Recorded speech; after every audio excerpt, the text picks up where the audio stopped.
Hey, this is Noah. So as if the experience of watching SEGA suddenly become very, very based by revealing all these games that they're going to be trying to work on and release over the next indefinite amount of time, I'm made aware of a couple of unique things. To begin with, a helpful infographic of game franchises that SEGA has mentioned and or has confirmed that they are doing reboots of. Helpful. Very nice. But more importantly, some patents were filed that were made public. And, you got a couple of hitters. That's Eternal Champions.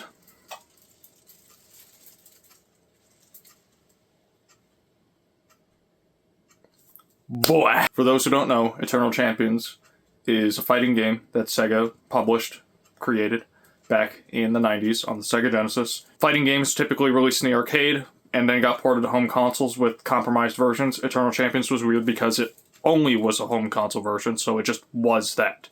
At the time, Sega of Japan was focusing on the arcades with Virtua Fighter, but Sega of America was going to focus on the home console in the form of the Genesis, and that was often their job. They were relegated to just making games for the Genesis, even when Sega of Japan was moving on to other platforms.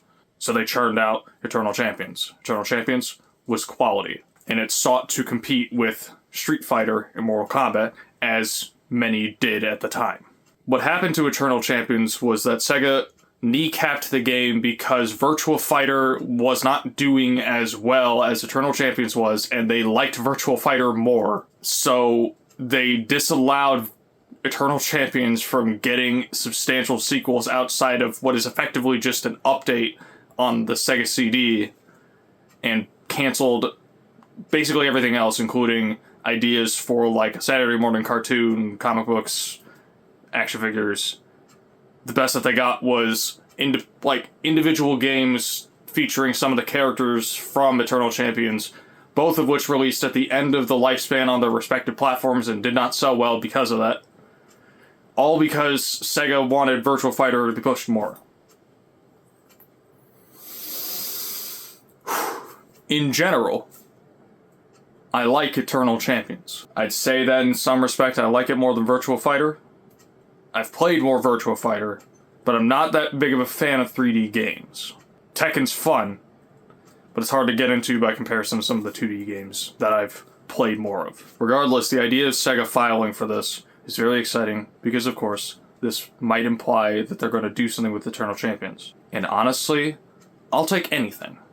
If you just want to, port Eternal Champions on the Sega CD to modern platforms, do a physical release through a limited run or something, have their, what is it, the retro engine thing that people have been porting stuff with. If you want to just do that, go for it, man. Put rollback netcode in there. I wasn't even asking for online, but if you want to do that, throw that in there too. But if you wanted to make a real new game, I'm not saying no. But I do think it would be a little bit funny if Sega, in their rapid fire throwing out all of these old IPs, does both Virtua Fighter 6 and Eternal Champions 3, and ironically ends up accidentally kneecapping Eternal Champions as a franchise again, just because it's also releasing near Virtua Fighter. Obviously, this is speculative. This is hypothetical.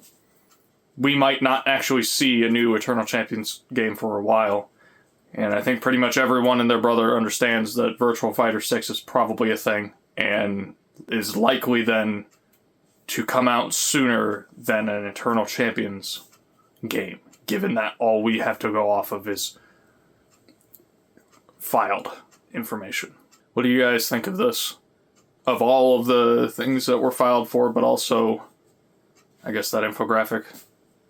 What Sega franchise do you want to see them bring back? Do you have any ideas of how they could bring back something that maybe they're not as willing to do?